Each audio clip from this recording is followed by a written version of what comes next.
up, Sauce Gang, and welcome back to the channel. Hot Sauce Beats here with another dope reaction for you. Well, with all the absolute madness going around right now about Squid Game, I really wanted to do a reaction, but I didn't know what. And just like that, my prayers were answered because Matt Pat over at Film Theory dropped a brand new video called What Everyone Got Wrong About Squid Game. And I'm super stoked to see what Matt Pat thinks about this and what some of his theories are. But before we jump into the video, please, fam, help support the channel by smashing that subscribe and like button. It's absolutely free and it greatly helps out the channel. We are on our way to 50K subs, so be a part of history in the making. But enough talking, let's get to reacting and roll that bomb-ass intro! Hot Sauce Beats is finally here. Hot Sauce Beats is finally here. Eat, sleep, make beats. Eat, sleep, make beats. Hot Sauce Beats! Woo-hoo! Here, let's go, You're fam. thrown into a series of 6 mystery games with 400 other players. A pot of $44 million is on the line. But more importantly, if you lose, 38 million. you die. Other channels have covered the tactics to winning the specific games. And honestly, the show itself does a pretty darn good job of showing you creative solutions to its various puzzles. But today, we're gonna help you. Seriously, if you guys have not seen it yet, you gotta go to Netflix and check it out. It's Netflix's most watched show ever already.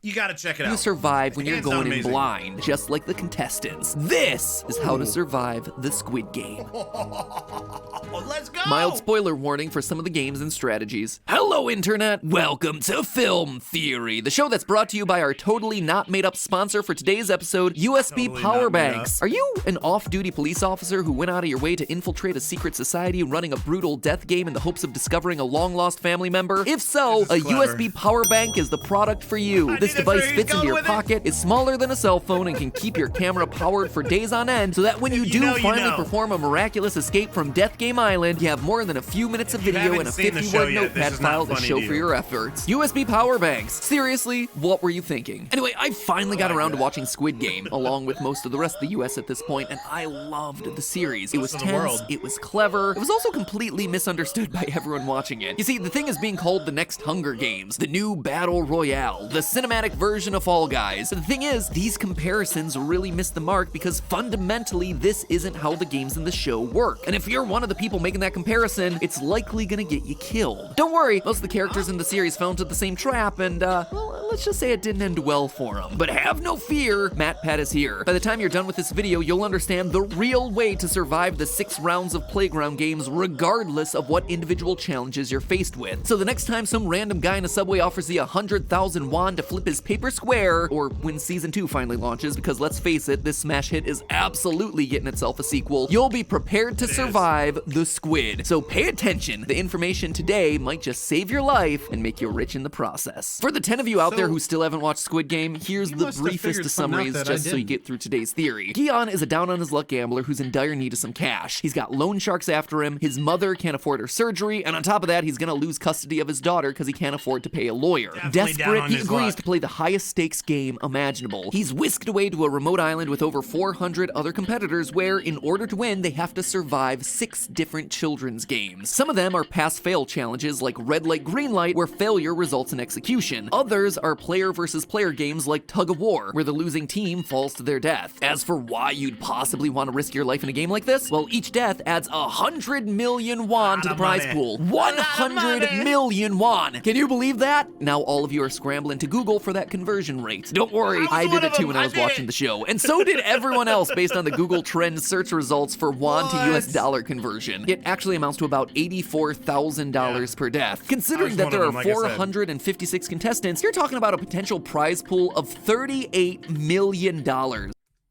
So, I'm curious if he knows it's $38 million, why did he say, didn't he say, what was it? He said 45 million in the beginning? But be warned, once you start playing, you're not allowed to stop playing. And those who do refuse to play have to worry about clause number 2. Consent form clause 2. A player who refuses to play will be eliminated. When they say elimination, they mean a bullet and your head intersecting in an unpleasant way. The only way out once the games have started is... Consent form clause 3. If all of the players agree to stop playing, the games are allowed to end. That's actually a mistranslation, by the way. It's if the majority of players vote to end the game. That's why subs are always better than dubs. So anyway, with the rules laid out, let's get to the strategy. Like I mentioned before, the players don't know what games they're going to be playing until they get to the Death Island. If they're observant, they can piece together clues based on the wall decorations around them, but still, it's not going to give them much time to prepare or practice. And so that's what we're going to assume today, that we've just signed up and have no idea what's in store for us. In this massive game of death, what should our general strategies be? First, we shouldn't assume that just because people are dying, that this is a death game, because it's not. The rules state... Everyone here will participate in 6 different games. Those who win all 6 games will receive a handsome cash prize. If you survive, you win. And sure, while each death boosts the pot, it's not like a Battle Royale or Hunger Games scenario where there can only be one left standing. Here, there can be more than one winner, and that's important. It means that the survivor...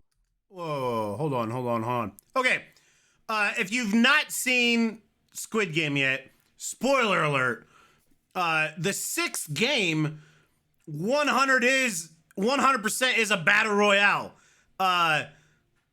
They're all given weapons and they have to kill each other. I mean, there's only one winner. I mean, there can only be one. Now, I will agree with him for the first 5 games. I mean, a couple of them essentially eliminate half of the pool. Like, it's guaranteed death. But a couple of the other kid games, I mean, there doesn't even have to be one death. But yeah, definitely the last one is 100% Battle Royale, because that's what it is.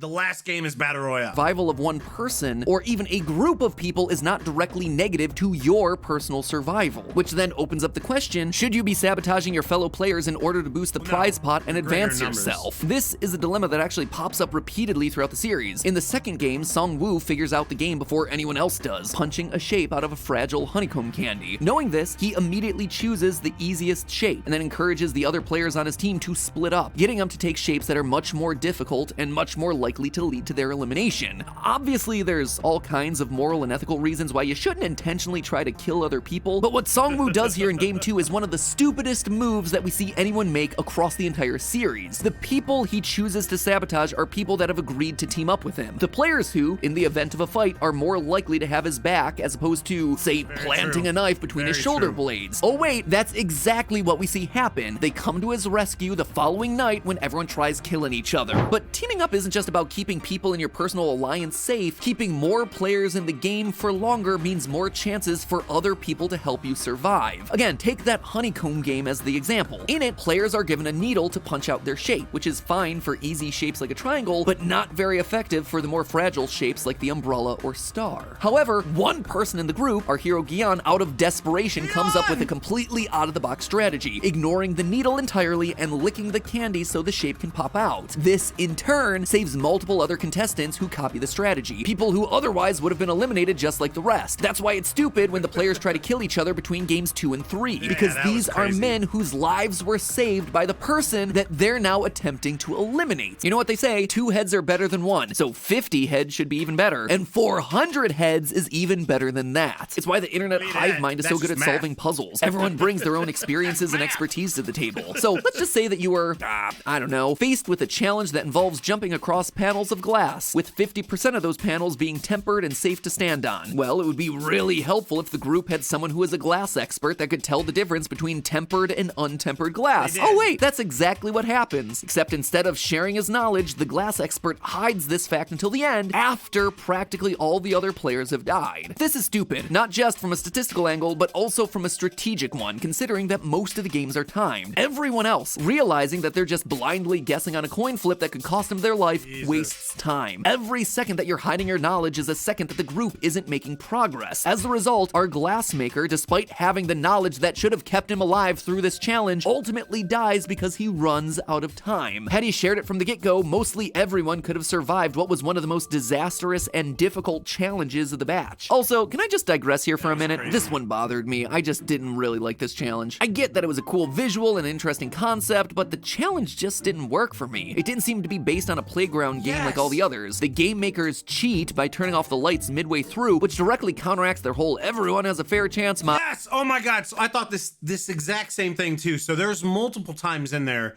where the game makers are like, you know, oh, everyone has a fair chance. And they even kill this doctor, right? Because he's kind of given a fair advantage with some stuff he's doing behind the scenes on the game. And they kill him because, like, this is directly contradicting the fact that everyone has a fair advantage. And then on this game, where they're going across the glass, like, they dim the lights because the dude realizes, you know, he could determine what the tempered glass is. And then they blow up the glass for no reason. And then people get hurt from it. So it's like they directly contradict, like, the number one thing that they're stating throughout this whole game is that in this game, it doesn't matter if you're rich, poor, whatever, everyone is equal. And I just was not I like that Matt Pat said that because I wasn't a fan of that putting either. people into a specific order felt unfair, and then the way they conclude it with a giant explosive finale puts everyone's lives at risk. It was just good spectacle, but also something that felt kind of cheap. All right, rant over. Of course, there is the elephant in the room. Every player who dies adds more money to the prize pot, but that's the wrong way to think about it. Let's assume that, like we see in the show, there are 6 rounds, and that there will be at least 3 games that require 50% of the players to be eliminated. This would be games like Tug of War and Marbles, where some amount of death is guaranteed.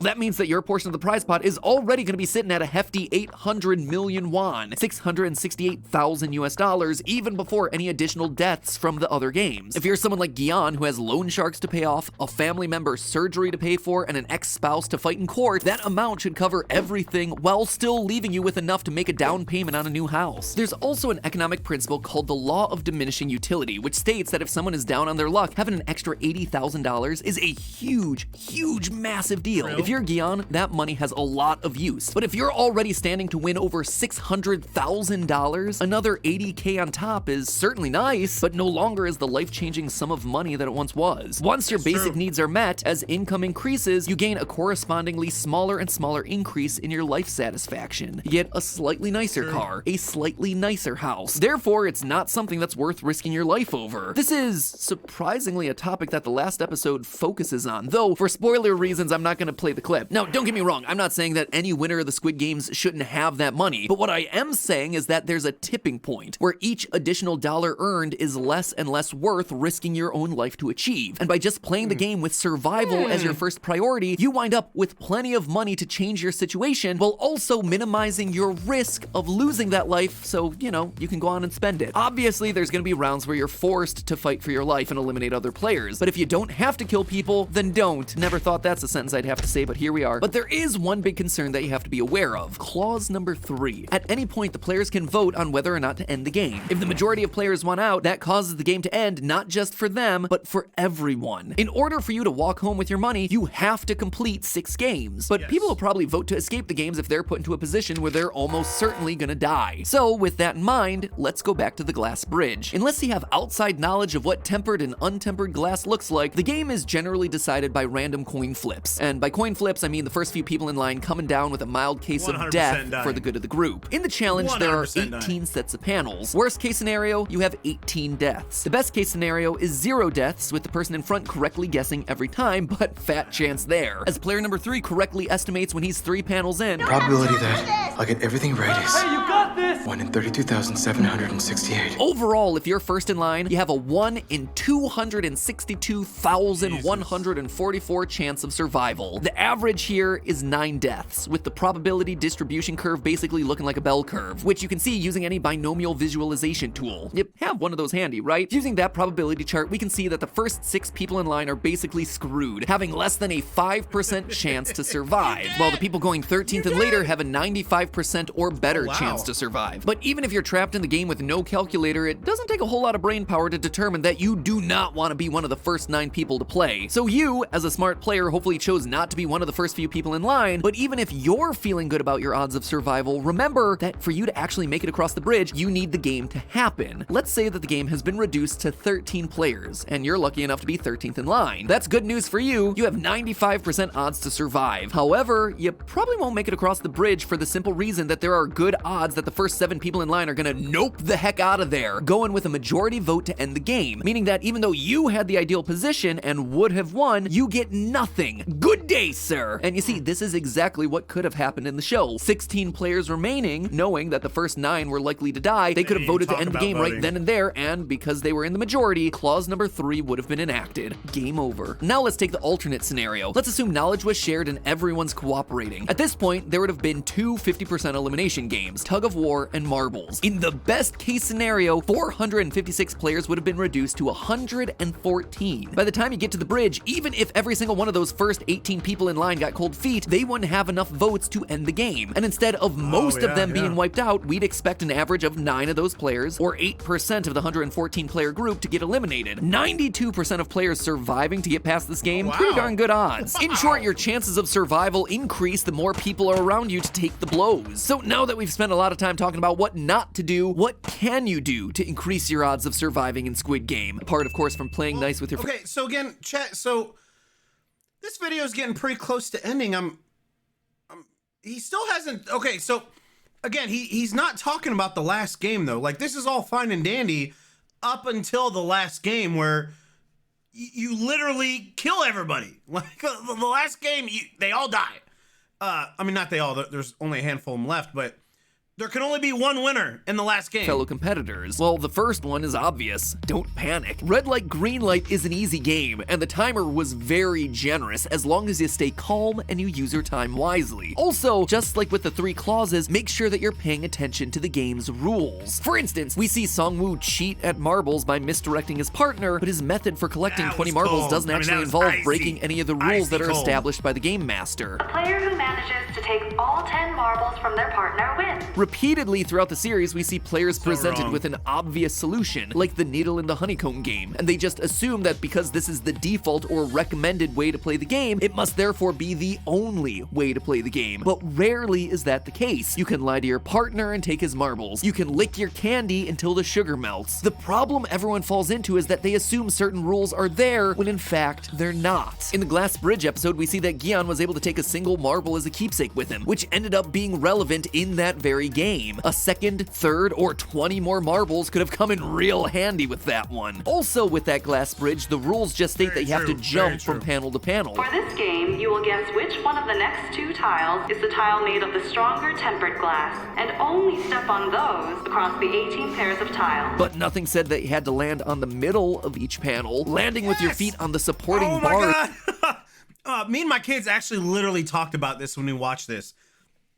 Like, the other thing we brought up is like, there's nothing stating what you have to do. I mean, you could put your foot here, put your foot here. You could literally just walk here, here, here, here, here, here.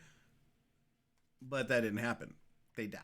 They died. Holding up the glass is gonna reduce the weight on that glass, ultimately helping resist the breakage. Is it breaking the rules? I don't know. Honestly, I don't think so. But here's the thing, you know that you're gonna die if you choose wrong, so why not try pushing the edges of the rules just a little bit when there's nothing else to lose? By taking a moment to think about the actual hard rules of the game and not automatically dismissing unconventional solutions by assuming that anything else isn't allowed, you might actually be able to find the loophole that allows you to survive. Lastly, use your surroundings. Not only are the walls giving you clues, but your clothes, the bed, the springs, and the mattresses, all of it could potentially prove useful. Were you given a glass bottle yesterday as a part of your meal? Instead of breaking it to try and shank your opponents, why not bring it with you to your next game? Tug of war. Throw it onto your opponent's platform to throw them off balance, or put glass under their feet. Maybe cut the rope so neither side loses. Another thing that I want to get off my chest, this is just a terrible idea. I think that doll senses when you move around. That person in front of you is gonna stop at times that you don't expect or anticipate. If they get shot, that bullet might go through them and pierce you, or their dead body might knock into you. And instead of focusing on the game itself, you're gonna be focused on another person as you run down that field, which is not where your attention needs to be. In short, your #1 strategy to surviving the Squid Game should be to ignore Songwoo. I think it would put us at a disadvantage if we just choose one.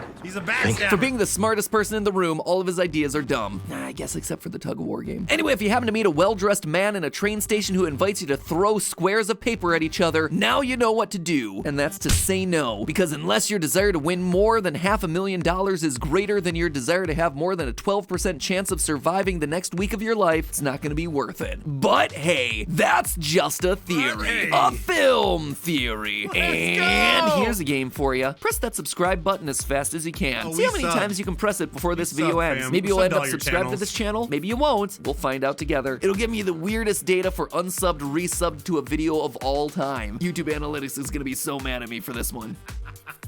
All right, chat. Hey, let me bring you in. So, I really enjoyed what Matt Pat had to say about this. There was a couple things in there, you know, that he thought about that I didn't even think about. And I knew watching this, them killing each other and stuff like that was dumb because yes, the greater, especially when you got to that bridge game, the more people that are there, the better odds you have of survival. But my biggest thing though too is he's not taking the last game into account. Like, I think through games 1 through 5, yes, the more you have, the better. You can help develop strategies, stuff like that. So that definitely 100% matters. But for that last game, it 100% is a battle royale. Now, what we don't know though is if there was more than just 3 people left, or I guess 2 people left at the end, what would that have done with the game? How would it have changed it? But I mean, it literally was a battle royale essentially. Like, there could only be one winner at the very end. But so who knows? And like I said, I found it really weird that he didn't talk about the 6th game at all. I mean, it's the only one he didn't talk about.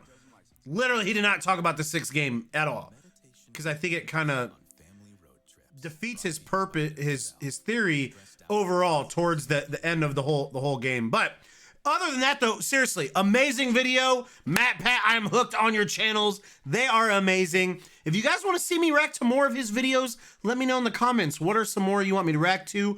I'm thinking about jumping into more of his game theories on like Dream SMP and stuff like that.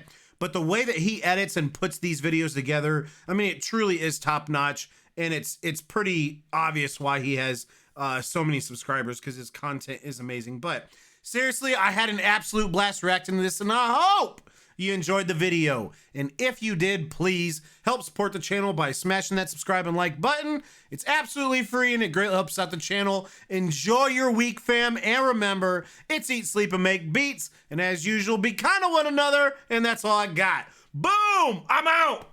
Got them love for the Sauce Gang. Peace. And don't forget to follow me on Twitch, Hot Sauce Beats 402. That's where you can see some of these a smidge earlier. Much love.